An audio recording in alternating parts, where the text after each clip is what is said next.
नमस्कार, मैं ए.के. पंत आपका स्वागत करता हूं अपने चैनल पे। देखिए, आज हम लोग बात कर रहे हैं आपके कैसे हम ये श्राद्ध पक्ष आने वाला है, उसको कैसे हमको मनाना है, कैसे किस विधि-विधान से हमको पालन करना है। यहाँ लिखा है मैंने 29 सितंबर से 14 अक्टूबर आपके श्राद्ध पक्ष स्टार्ट हो जाएंगे। श्राद्ध प्रक्रिया जो है वो स्वयं में, चाहे वो औपदैहिक कर्म हो, मृत्युपरांत कर्म होता है, जो कोड़े में बैठता है आदमी अपने, जिनका भी वो जो है, जिनका भी दाह संस्कार करता है, तो उस प्रोसेस में क्या होता है, वो एक प्रोसेस तांत्रिक प्रक्रिया है। देखिए, वो पूरी तंत्र की प्रोसेस है, और तंत्र की प्रोसेस के लिए मैं हमेशा से कहता आया हूँ, मैंने यहाँ लिखा हुआ है, देखिए, अकल्टिज्म पार्ट हम लोग 4th थे, हम अगले पार्ट में आए हैं अकल्टिज्म के।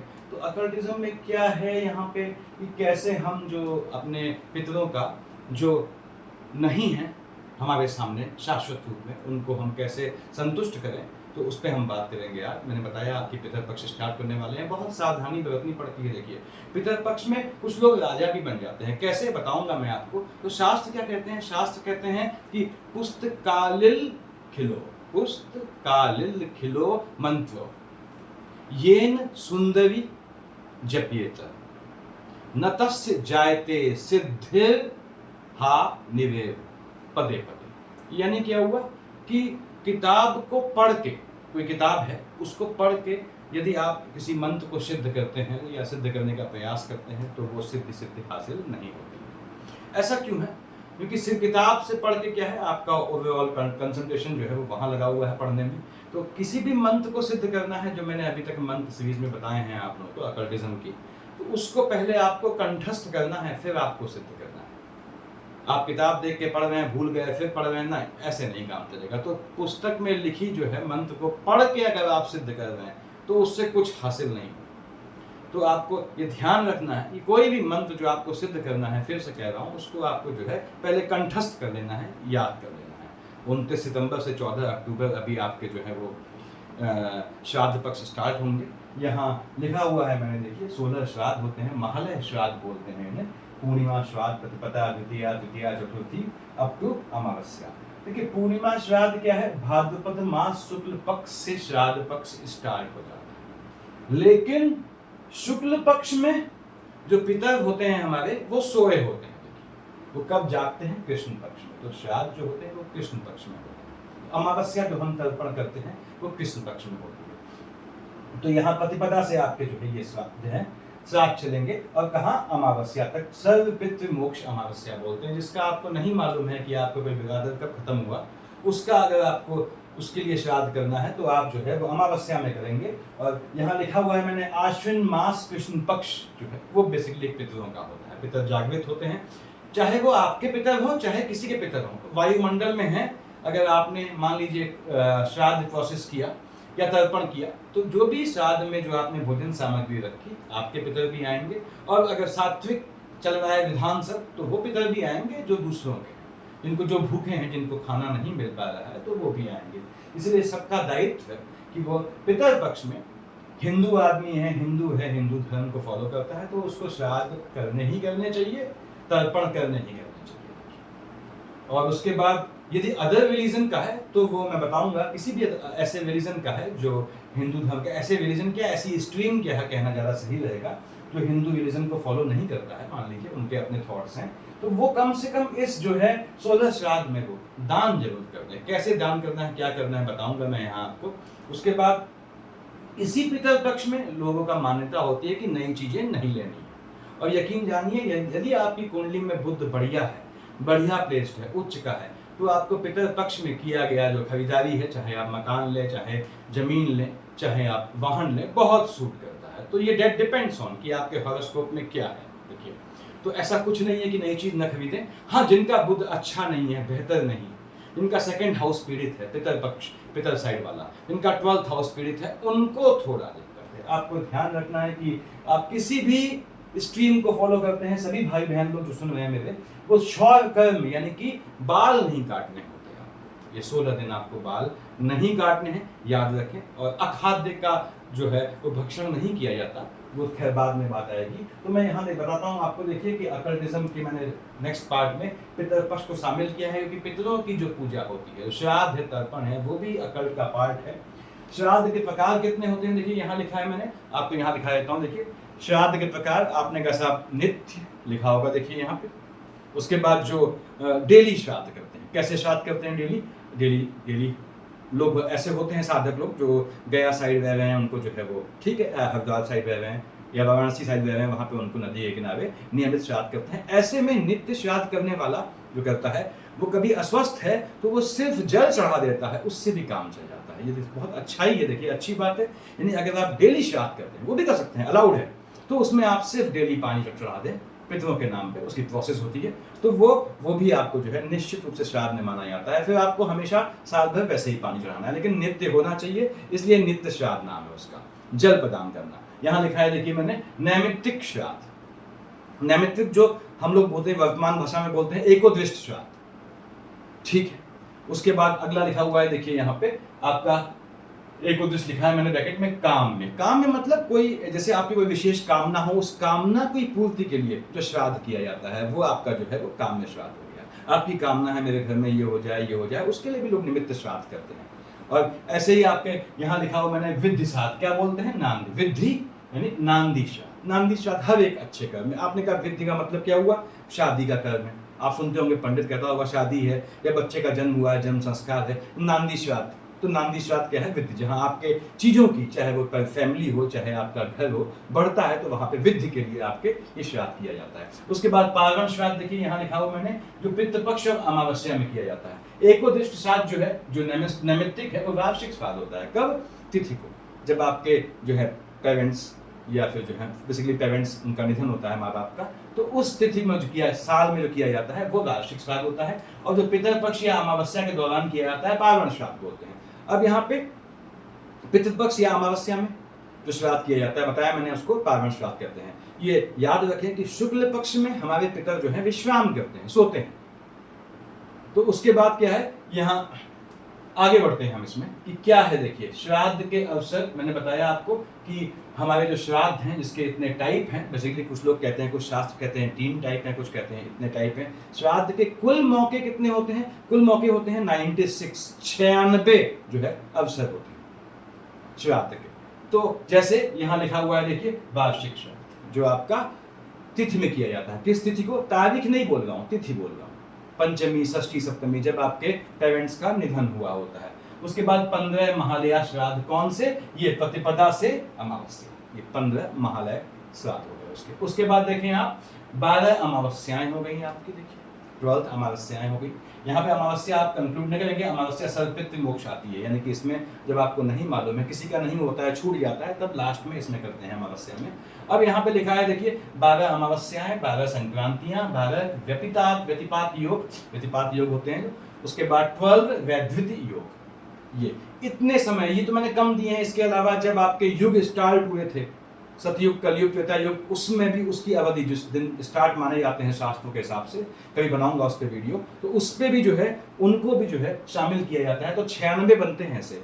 अब यहाँ पे वार्षिक श्राद्ध अत्यंत आवश्यक है आपके लिए। अगर आपके माँ बाप नहीं है तो आपको वार्षिक श्राद्ध करना ही करना है। उसके बाद 15 महालया श्राद्ध आपको करने ही करने हैं, पूर्णिमा श्राद्ध से चतुर्दशी तक। अमावस्या अपने आप शामिल हो जाएगी अगले में, देखिए, क्योंकि 12 महीने या हर महीने एक अमावस्या पड़ती है। और उसके बाद ये जो आपका श्राद्ध अभी आ रहे हैं, मैंने बताया आपको, जो आपके पितृपक्ष या अमावस्या वाले पार्वण श्राद्ध आ रहे हैं, जो यहाँ लिखा हुआ है, देखिए आपके महालया श्राद्ध। इसमें जो है, कभी आप जब ब्राह्मण को भोज करवाते हैं तो 9 ब्राह्मण होने चाहिए या 3 ब्राह्मण होने चाहिए या कम से कम 1 ब्राह्मण होना चाहिए। ब्राह्मण को भोजन करवाते हैं आप श्राद्ध में, जो श्राद्ध पक्ष है, तो यदि दक्षिणा नहीं देते हैं तो सब किया धरा बेकार चला जाता है। ये ध्यान रखें कि दक्षिणा देनी ही देनी है आपको ब्राह्मण को।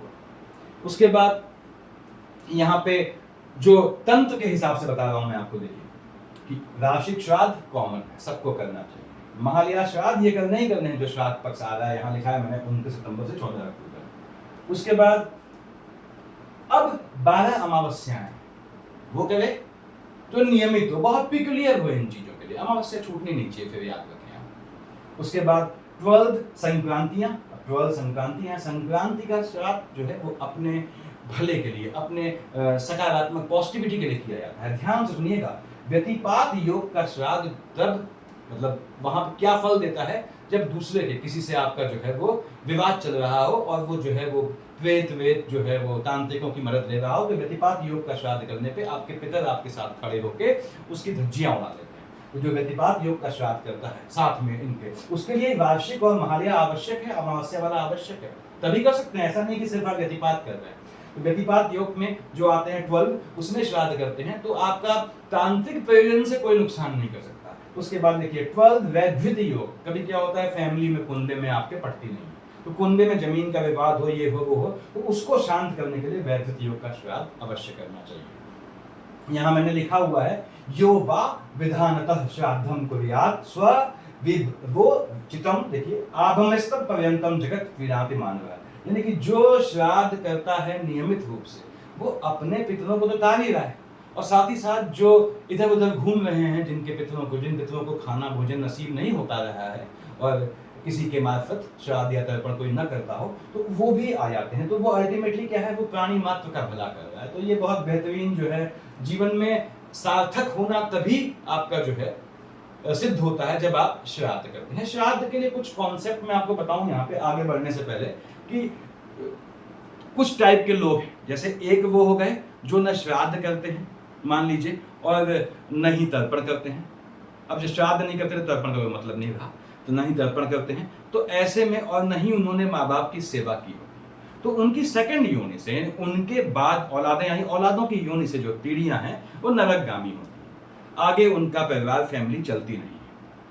तो कैसे भी चाहे किसी भी हालात में वो जाए वो अलग बात है। अब इसमें दूसरी कैटेगरी हो गई कि जो श्राद्ध तो करते हैं तर्पण तो करते हैं लेकिन उन्होंने अपने माँ बाप की सेवा नहीं की होती है। ध्यान से सुनिएगा, तो इसमें पितरों की दो कैटेगरी हो जाती है। एक तो वो पितर हुए जो आपके जो हैं वो मौजूद हैं, जो अतृप्त पितर हैं जो मौजूद हैं।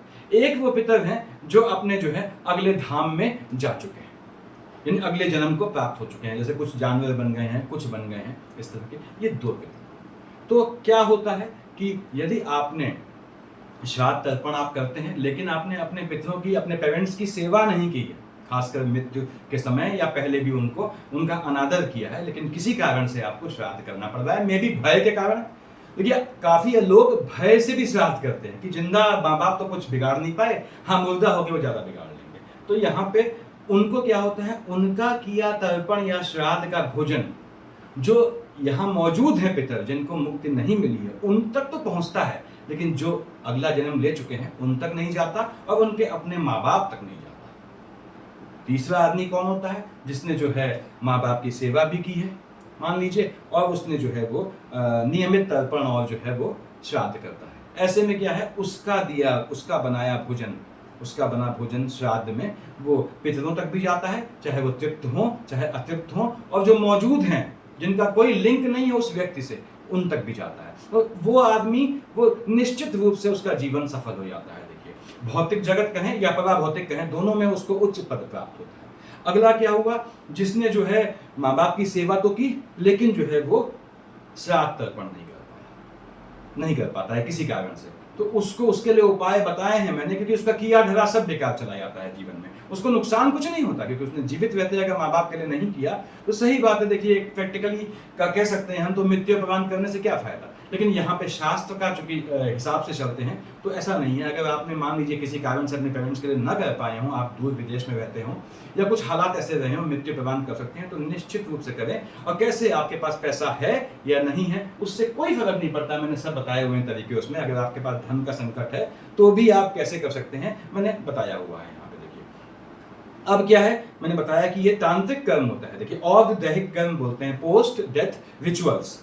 तो अब इसमें यहाँ लिखा हुआ है, देखिए यो वा विधानतः श्राद्धम बताया मैंने, जो श्राद्ध करता है वो निश्चित रूप से अपने कुनबे का, अपने पितरों का, आगामी संतानों का, और जो है बाकी भौतिक जगत में जो हमें न दिखने वाले जो प्रेत हैं दूसरों के फैमिली के, उनका भी भला करता है। और यहाँ मैंने लिखा हुआ है, देखिए न में अस्ति, ये अ होता है संस्कृत में जो एस जैसा बनाते हैं, जो जिनको दिक्कत है समझने, न में अस्ति वित्तम, मैं सुकून से पढ़ रहा हूँ ताकि आपको समझ में आए, स्क्रीनशॉट ले लीजिएगा। न धनम च नान्यच्छादोप योग्यम स्व पितृन्नो अस्मि तृप्यन्तु भक्त्या पितरो मये तो पितो भुजो पितर्मणि मारुतस्य। जो जिनके पास जो दिक्कत है, कुछ मान लीजिए जो अर्थ की संपदा से पीड़ित है, जिनके पास पैसा नहीं है, संपत्ति नहीं है, बिल्कुल पैसा नहीं है, वो श्राद्ध तर्पण नहीं कर सकते, उनको ये मंत्र जो लाल से लिखा है, ये हाथ ऐसे खड़े करके ऐसे बोल देना है। और खासकर पानी के यानी कि समुद्र के तीर पे, नदी के तीर पे सॉरी, या अगर ना हो तो एकांत में जंगल में आप ऐसे जाएं, ऐसे हाथ खड़ा करके बोल दें, तो भी आपके पितरों को भोजन हासिल हो जाता है।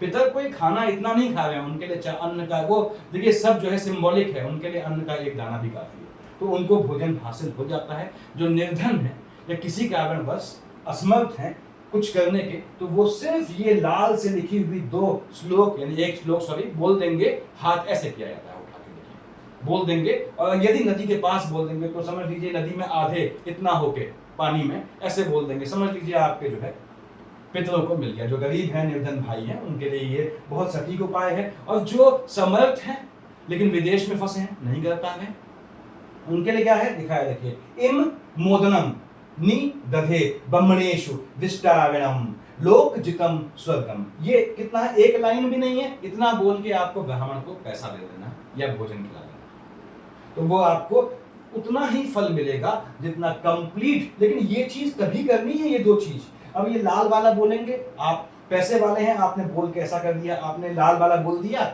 और जो है अमावस्या को या फिर जो है आपके जो है वो 16 श्राद्ध में या अपने पेरेंट्स की मृत्यु की तिथि पे आपने ऐसे बोल दिया, आप खुश हो गए, और शाम को आप वहां जो पैक टिका रहे हैं या फिर अय्याशी कर रहे हैं, उसके लिए पैसा है, तो ये कोई भी आपको फल नहीं देगा। पितर आपको नुकसान नहीं कर रहे हैं। देखिए, पितरों के साथ जो लगे हैं, जो पितरों से अपेक्षा करते हैं, उनके मित्र हैं, वो आपका नाश कर देंगे। तो ये ध्यान रखना है आपने। उसके बाद यदि आपके पास बाहर विदेश में है, आप ये बोलें ब्राह्मण को कर दें। अगर आपके पास समय है, आप निकम्मे कामचोरी के कारण ऐसा कर रहे हैं, तो दिक्कत है। आप फंसे हैं, विदेश में हैं, आप ये श्लोक बोलें और ब्राह्मण को वहां से आपने दान दे दिया कि भाई ये। और मान लीजिए विदेश में है, आपने हिंदुस्तान में किसी ब्राह्मण से बात की कि आप कर दोगे, मैं आपको इतना पैसा दे दे रहा हूँ, लेकिन याद रखें पैसा हाथ में दिया जाता है, पैसा हाथ में, ऐसा नहीं कि पैसा आपने ट्रांसफर कर दिया। तो ऐसा इंतजाम रखें जब भी हिंदुस्तान आते हैं ब्राह्मण का, जो विदेश में है उनके लिए कह रहा हूं मैं। तो ये पोजीशन है यहाँ पे।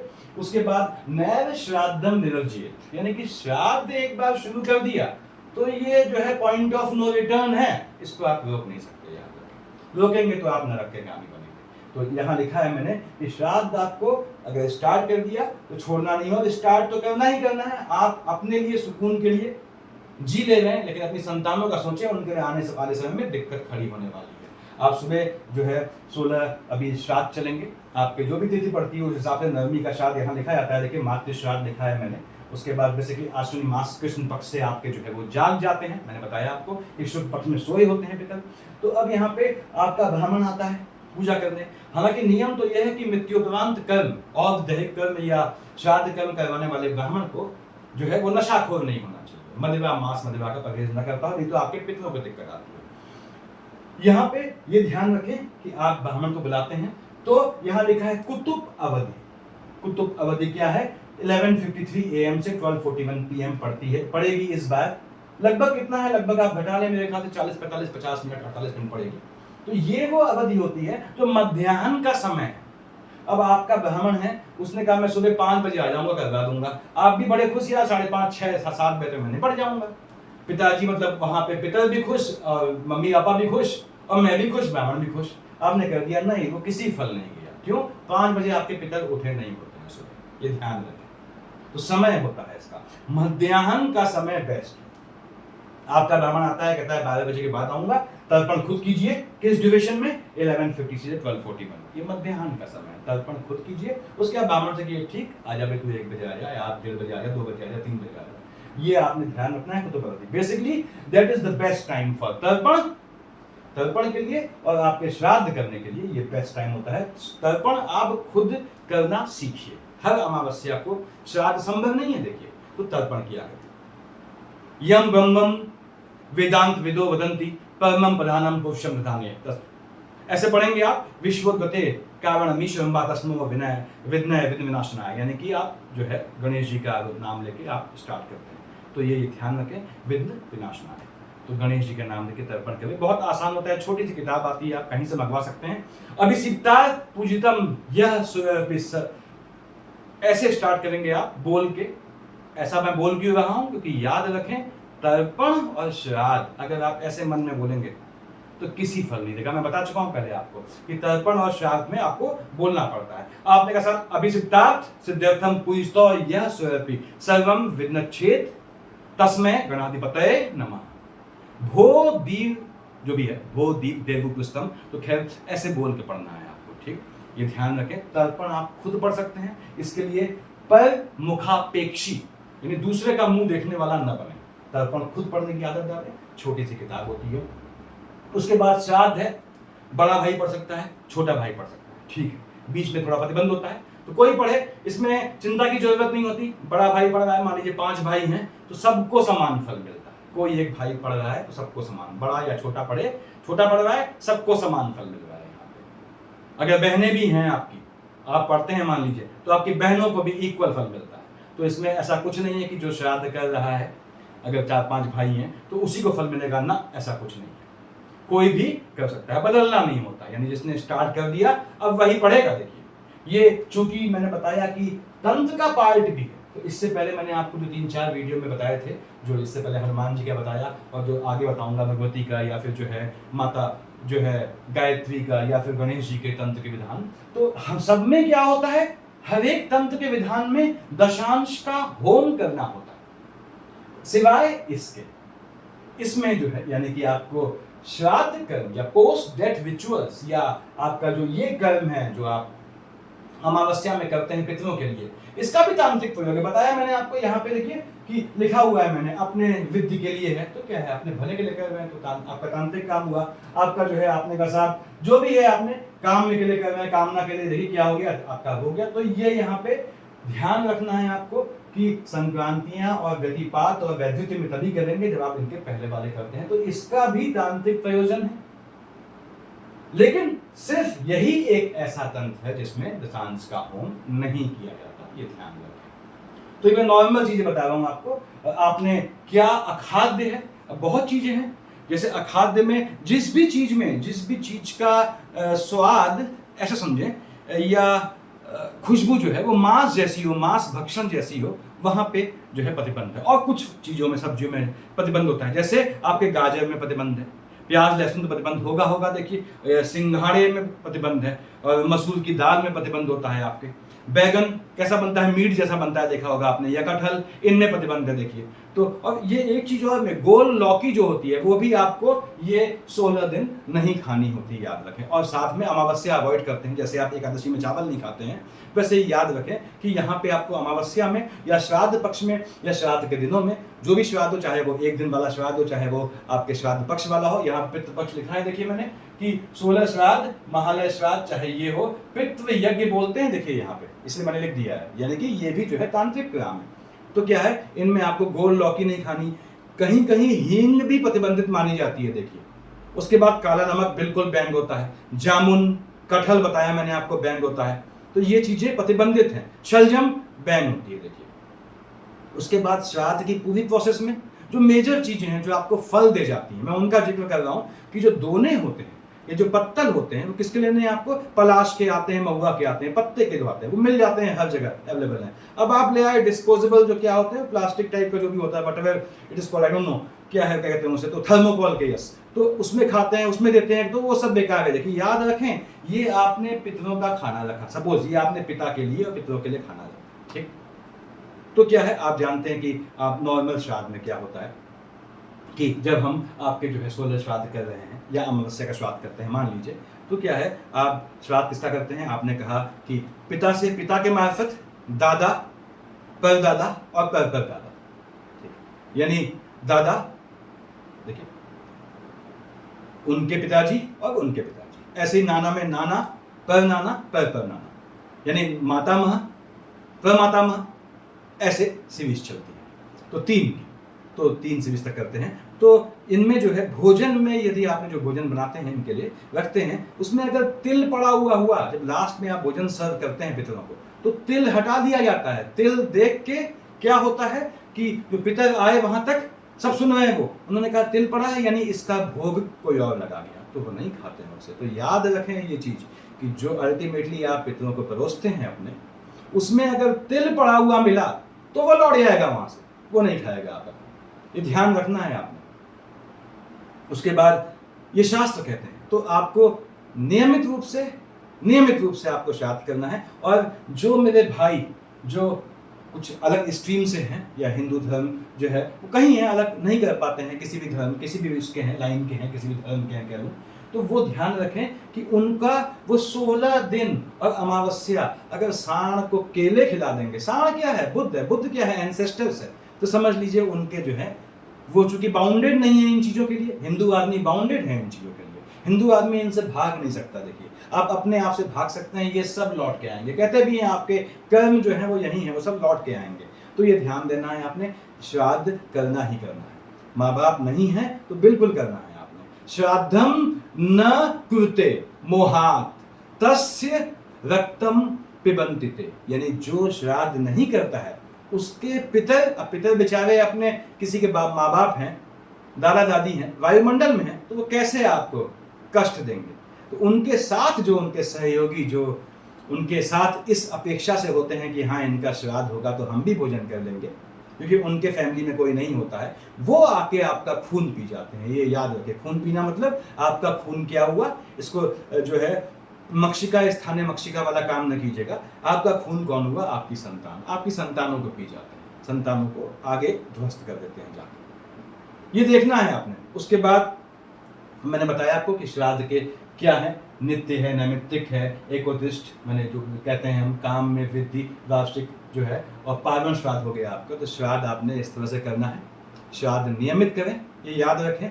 जीवतो वाक्य करणात्, जीवतो वाक्य करणात् क्षयाहे भूरि भोजनात्। ये शास्त्र क्या कह रहा है, देखिए कितनी बड़ी बात कही उसने कि जीवितो वाक्य करणात् क्षयाहे भूरि भोजनात् मचायाम पिंड दानाच्च त्रिभिर पुत्रस्य पुत्रता। यानी कि जो इसको समझें आप कि वही पुत्र है जो श्राद्ध करके आपका जो है गया में, गयायाम बोलते हैं, गया में श्राद्ध करके आपका जो है अपने पिता या पिता की साइड या माता की साइड जो है, मातामह इनको, इन साइड को मुक्ति देता है। गया के श्राद्ध में ये ध्यान रखें, काफ़ी भाई लोग कहते हैं कि गया में श्राद्ध हम कर आए, अब हमें श्राद्ध करने की जरूरत नहीं। ऐसा भ्रम न पालें, बिल्कुल भी न पालें। यदि आपके पेरेंट्स, आपको पितरों से सीधा मतलब नहीं है, आपका पितरों से कांटेक्ट कैसे है, पेरेंट्स के मार्फत है। जब तक आपके पेरेंट्स पितरों में न विलीन हो, आप अधिकारी नहीं बनते किसी भी श्राद्ध कर्म के या आपके जो है किसी भी तर्पण के। तो शुक्ल पक्ष में खत्म हुए हैं आपके पेरेंट्स, तो कम से कम 3 बार आपको गया जाना पड़ता है। कृष्ण पक्ष में खत्म हुए हैं, कम से कम 7 बार आपको गया जाना पड़ता है। तब आप इस दायित्व से अपने आप को फ्री मान सकते हैं। अदरवाइज भाइयों से कहूंगा कि आप गया में कर भी आए हैं तो भी नियमित आप ये करें। ये किसी ने कहीं नहीं कहा है कि गया में करने के बाद श्राद्ध आप ये नहीं कर सकते। बिल्कुल करें साहब, ये करना ही करना है आपको, आप इससे भाग नहीं सकते। आप शॉर्टकट इस्तेमाल करके अपने दायित्वों से बच नहीं पाएंगे, ये ध्यान रखें। क्योंकि मैंने बताया कि आपके पितरों की साइड के जो हैं वो खून पीने आएंगे, और आपका खून पीने का मतलब आपका खून पीना नहीं है। खून पीना मतलब वो कहेंगे हमें, यानी कि हम इनके साथ हैं। अबे तूने जब अपने बाप को नहीं दिया, अपने माँ को नहीं दिया, तो हम तुझे तेरी औलादों से भी सुख हासिल होने नहीं देंगे। तो याद रखें कि जो भी मंत्र, जो मैंने पहले बताया था, जो भी मंत्र करते हैं उसको याद कर ले। तर्पण आपको याद होना चाहिए, याद होना चाहिए। इट स्टार्ट्स फ्रॉम यम ब्रह्मम, मैंने बताया आपको, वेदांत विदो वदंती परमम प्रधानम पुरुषम दधाने। तो ऐसे आपने पढ़ के ये आवाज होनी चाहिए आपके पढ़ने में। तो ध्यान रखें, आप अगर घर में कर रहे हैं तो आवाज बगल में जानी चाहिए। अब बिल्कुल ऐसे नहीं जानी चाहिए कि आप माइक लगा के बैठ गए, आवाज से बोले ताकि पितर सुने, पितरों तक आवाज पहुंचे। ये साइकोलॉजिकल है देखिए, और ये जो है सोच पे चलता है। तो ये आपने करना है। और याद रखें, मैंने बताया क्या खाना है क्या नहीं करना। जो बेचारे जिनके पास धन की दिक्कत है, ये लाल वाला बोल देंगे, न वित्तम, वित्त भी नहीं है, धन भी नहीं है, और कोई भी मेरे पास जो है वो ऐसा चीज नहीं है जो मैं आपको समर्पित कर सकूं। तो आप बिल्कुल निश्चित रूप से आप जो है वही फल आपको मिलेगा जो एक नियमित रूप से श्राद्ध करने वाले को मिलता है। आप विदेश में हैं, ऐसी जगह हैं, ऐसे मामले में हैं जहां आप नहीं कर सकते हैं सपोज, तो भी आपने ये लास्ट दिया है, इमोदनम की बदले ब्राह्मण को आपने जो है वहां दे दिया और कैश हाथ में देंगे। याद रखें, ब्राह्मण को भोजन जब तक आप कैश नहीं देंगे वो वैसे ही फल नहीं देता जैसे आप किसी मंत्र को कितनी बार भी जप लें, जब तक आप उसे सिद्ध नहीं करेंगे वो आपको कोई, या ये साइड देखिए आपको लगेगा कि हाँ मुझे लग रहा है, ये होता है काफी लोगों को कि वाइब्रेट कर रहा हूँ, वाइब्स आ रहे हैं, ये सब नाटक है। मंत्र जप करने वाला जिसको वाकई सिद्धियां होती हैं वो आपको यहाँ मकान के बंगले रहता नहीं मिलेगा, वो आपको तीर्थों में मिलेंगे या वहां मिलेंगे। तो इसका ध्यान रखें। मेरा निवेदन है आप लोगों से कि अगर आपके अभिभावक नहीं है, माँ बाप नहीं है, तो आप श्राद्ध पक्ष का बिल्कुल नियमित रूप से करें। जिनके पेरेंट्स हैं और जिनका सेकंड हाउस पीड़ित है तो अपने माता जी पिताजी के मार्फत इन 16 श्राद्ध में थाल जरूर लगवाएं। एक थाल अपने हाथ से, इसमें प्रायोरिटी होती है ब्राह्मण को दें या फिर उसके बाद कोढ़ी को जाएगी, और कोढ़ी के बाद आपके अपाहिज को जाएगी, अपाहिज नहीं है तो बैगर को जाएगी। थाल जरूर दें। और यदि थाल आप पत्तल की देते हैं तो समझ लीजिए आपने आधे पाप काट दिए। उसके बाद आप 4 5 6 भाई हैं, एक भाई करता है, तो जो भाई श्राद्ध करता है या तर्पण करता है, श्राद्ध पक्ष में श्राद्ध करता है, जैसे श्राद्ध करेंगे 16 श्राद्ध में तिथि के हिसाब से किया जाता है, तो उसमें श्राद्ध होने के उपरांत बाकी भाई अलग हैं, उनको सूचना जरूर देते हैं, क्योंकि ये इसकी शुरुआत कहाँ से हुई? ऑब्वियसली आदमी के खत्म होने से हुई। जन्म लेना या खत्म होना आदमी का, यानी कि अब मैं वैसे बात करता हूं टेक्निकल भाषा में, सूतक नातक में जब आपको सूचना मिलती है कि आपके फैमिली में जो है कोई खत्म हो गया या कोई पैदा हो गया, उस समय से आपका जो है असौच स्टार्ट होता है, इम्प्योरिटी का टाइम उस समय से आपका स्टार्ट होता है। तो इसलिए हमेशा सूचित जरूर कर दें। जब श्राद्ध हो जाए आपने सबको सूचित किया कि हाँ भाई श्राद्ध हो चुका है, निपट गया है, हो गया खत्म, सब सही से, ये बता दें। उसके बाद यहाँ बताया मैंने आपको कि थाली के खाने में, जो थाल का खाना है पितरों के लिए, उसमें तिल नहीं होना चाहिए, देख लीजिए। और टाइम फिक्स रखें, चाहे आपके ब्राह्मण पंडित व्यस्त होते हैं, उनकी भी दिक्कतें हैं, बेचारे उनको 20 श्राद्ध करने हैं एक दिन में, कहाँ से कर देंगे। कोशिश करें कि ये टाइम, अगर इस टाइम पे पंडित उपलब्ध नहीं है तो आपको तर्पण की छोटी सी किताब आती है, वो इस समय करें और ब्राह्मण से कहें इसके बाद कभी भी आ जाओ, तो आपको बिल्कुल सटीक फल मिलेगा जो आपको चाहिए। और अगेन इसमें अगर आपको साधना है, पितरों को साध के काम निकलवाने हैं, तो आपको भाइयों और बहनों व्यतिपात और वैधृत्य में आपको जो है श्राद्ध तर्पण करना ही पड़ेगा, यानी तर्पण तो करना ही पड़ेगा आपको इस पीरियड में। सफिशिएंट है मेरे ख्याल से। Thank you.